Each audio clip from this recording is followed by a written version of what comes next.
metu atlikinėjom automobilio valdymų blokų ir tarptinklinių ryšių diagnozavimą. Mokiniai turi transporto priemonę, kurią mes esam paruošę kaip mokomąją. Šiame automobilyje yra įrengtos sistemos, kurių pagalba mokytojas gali imituoti automobilio gedimus. Tai mokinių užduotis šiandien yra patikrinti automobilio variklio valdymo bloką, duomenų magistralę, ar ateina maitinimas į valdymo bloką.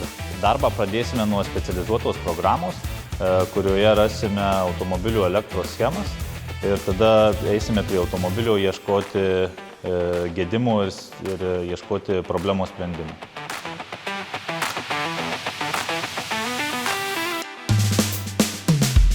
Atlikus kompiuterinę diagnostiką, paaiškėjo, kad negalima prisijungti prie valdymo blokų. Su pikoskopu mes patikrinome duomenų signalus.